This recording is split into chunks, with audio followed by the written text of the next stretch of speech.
முதற்கு நன்றி காட்டுவார்.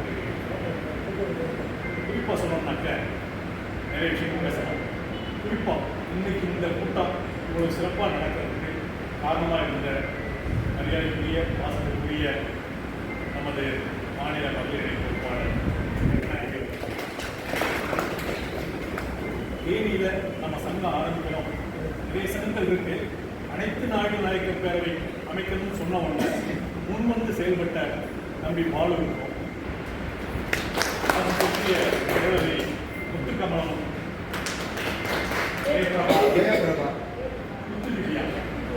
இவங்கெல்லாம் கடந்த சில நாட்களாகவே நல்ல சுறுசுறுப்பாக செயல்பட்டு இன்னைக்கு இங்கே எத்தனை பேரை உட்கார வச்சிருக்காங்கனாக்க காரணம் நம்ம தம்பி வெங்கடேஷ் மாதிரி உள்ளவங்களுடைய சுறுசுறுப்பும் செயல்பாடு. அதற்கு எனது முதற்கு நன்றிகளான வணக்கத்தை மறுபடியும் தெரிவிச்சுக்கிறேன். இங்கே எல்லாரும் ஒவ்வொருத்தரும் அவங்க கருத்தை சொன்னீங்க. சில முக்கியமான விஷயங்கள் மட்டும் நான் போய் சொல்லுறேன். அனைத்து நாடு நாயக்கர் பேரவை என்பது அரசியல் கட்சிகளுக்கு அப்பாற்பட்ட ஒரு இயக்கம். இந்த இயக்கத்தை பொறுத்தளவுக்கு நீங்க யார் எந்த கட்சியில் இருந்தாலும் அந்த கட்சியில நீங்க எப்பவும் போல பயணம் பண்ணுங்க.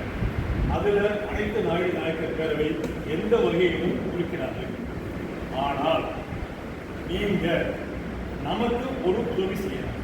என்னன்னு கேட்டீங்கன்னா, நம்ம சமூகத்தை சேர்ந்தவர்கள் அனைத்து நாடு நாயக்கர் பேரவையின் சார்பாக ஒரு நாடு நாயக்கர் அந்த பிரிவுகளை சேர்ந்தவர் தேர்தலில் நிற்க வேண்டிய சூழ்நிலை ஏற்பட்டால் அவருக்கு நமது பேரவை ஆதரவு அளிக்கும். அந்த சூழ்நிலையில் நீங்கள் தயவு செய்து உங்கள் அரசியல் கட்சியை ஒதுக்கி வைத்துவிட்டு நமது சமூகத்தை சேர்ந்தவர்களுக்கு உங்கள் வாக்குகளை பதிவு செய்யுங்கள். அதற்கு தேவையானவற்றை நீங்கள் செய்ய வேண்டும். குறிப்பாக நமது வாரம் கடந்த ஒரு வருடமாக வாரத்து கூட நான் பயணம் பண்றேன். என் கூட அவர் பயணம் பண்றாங்க. அந்த மாதிரி இளைஞர்கள் ஒவ்வொரு தொகுதியிலையும் ஒவ்வொருத்தர் உருவானா போதும். 234 சட்டமன்ற தொகுதி இருக்கு. நம்மளுடைய வரலாறு கொஞ்சம் அப்படியே பின்னாடி போயிருப்பாருங்க. நம்ம யாருன்றது நம்ம எல்லாத்துக்கும் யாருக்குமே தெரியாது. ஆஞ்சநேயருடைய படம் ஆஞ்சநேயருக்கு மட்டும்தான் தெரியும். பெரிய சொல்லுவாங்க.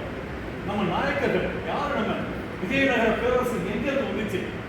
கிருஷ்ணதேவராயர் யாரு? இந்திய நாடு, தென்னகம், தென்னிந்தியா, கர்நாடகா, ஆந்திரா, தமிழகம், கேரளா இதை ஸ்தாபிச்சது யாரு? விஜயநகர பேரரசு. அவருடைய கிருஷ்ணதேவராயர் யாரு? கொஞ்சம் யோசிங்க. நம்ம தான், நம்மளுடைய பரம்பரை, நம்மளுடைய எவ்வளவு பேர் சொல்றோம் பார்த்தேன்னா தாத்தேங்க அவனுக்குலாம் நம்ம தாத்தனையும் பார்த்தனே அவருக்குள்ள கொண்டாடு என்ன யோகியதை இருக்கு? நம்ம தாத்தையா நம்ம பாட்டையா விஜயநகர பேரரசு யாரு? கிருஷ்ணதேவராயருக்கு இந்த நாய்க்கு எந்த சம்பந்தம்? அவன் நம்ம இன்னை பாட்டு அவன் சொல்றானே, நம்மளுடைய பாட்டு அவன் பாட்டு சொல்றதுக்கு எந்த முடிவு இருக்கு? அதை ஏன் நம்ம விட்டு கொடுக்கணும்? கொஞ்சம் யோசிங்க. விஜயநகர பேரரசு வர்றோம். நம்ம பிரிட்டிஷ்காரங்க வர்றோம். நம்ம ஆட்சி அமைக்கிறோம், ஆட்சி நடத்துறோம், அப்படியே வர்றாங்க. நாயக்கர்னா யாரு? பிரிட்டிஷ்காரன் காலத்தில் நீட்டா எழுதியிருக்கலாம். வரலாறு சொல்லுது. தலைமை தாங்கக்கூடிய சக்தி வாய்ந்தவர்கள் நாயக்கர்கள். கொஞ்சம் யோசிங்க. எல்லா பக்கமும் தலைமை தாங்கக்கூடிய சக்தி யாருக்கு இருக்குன்னா நம்ம நாயக்கர் வம்சத்தை தவிர இந்த வம்சத்துக்கு கிடையாது. இந்த நாட்டை ஆண்டவங்க பாளையங்கள் 72 பாளையங்கள் இருக்கு. 72 பாளையங்கள்ல 67 பாளையங்களை நம்ம நாயக்கர்கள் ஆண்டிருக்கோம். 5 பாளையங்கள்ல 3 பாளையங்கள் கம்யூனிட்டி ஆண்டிருக்காங்க, 2 கம்யூனிட்டி ஆண்டிருக்காங்க. மொத்தம் 67 பாளையங்கள் ஆண்ட நம்ம இன்னைக்கு எங்க இருக்கோம்? நம்ம காரணம் 907 ஒரு கணக்கு சொல்றாங்க. நம்ம யாருன்னா காப்பு. நம்மளுடைய ஆர்ஜின், நம்மளுடைய ஜி எங்க உருவாகுறாங்க? காப்பு, கொல்லா, பலிஜா, கவரா, கம்மா, இப்படியே நம்ம பிரிவுகள் வந்துட்டோம். அந்த பிரிவுகளை நம்ம அப்படியே பிடிச்சு வச்சுக்கிட்டதுனால தான் ஈஸியா மக்களுக்கு ஜெயிச்சு போயிட்டு இருக்காங்க.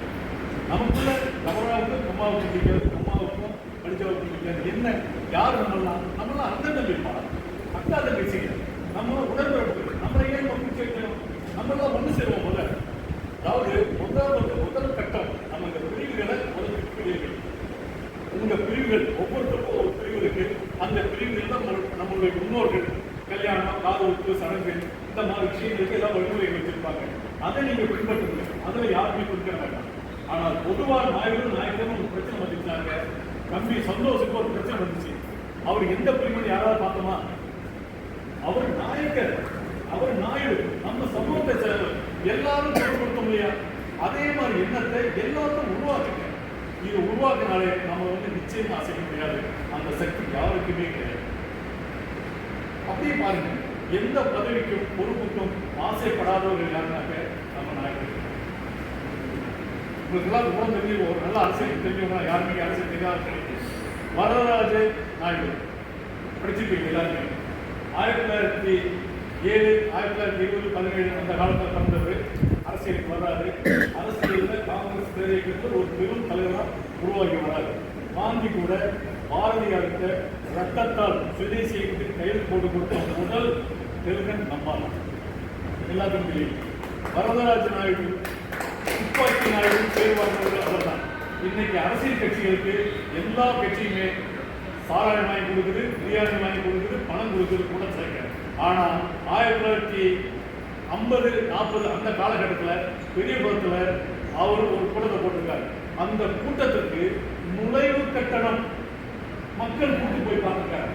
ஒவ்வொருத்தரும் ₹1, ₹2 நுழைவு கட்டணம் செலுத்தி அவருடைய பேச்சை போய் கேட்கிறார். காரணம், நம்ம சமூகத்தை சேர்க்க அவங்களுக்கு சிறப்பான செயல்பாடு. அவருக்கு தொழிற்சங்கத்தை எவ்வளோ பண்ணியிருக்கு. அந்த அவரை பேச்சை கேட்கறதுக்கு மக்கள் பணத்தை கொடுத்து பார்த்துப்பாங்க. எப்பேற்பட்ட தலைவர்! அந்த தலைவர் நமது இந்தியா சுதந்திரம் போது 1947 ராஜா தலைமையில, குமாரசாமி ராஜா தலைமையில ஆட்சி அமைக்கப்படுது. அந்த ஆட்சியில அவருக்கு அமைச்சர் பதவி தருகிறாங்க.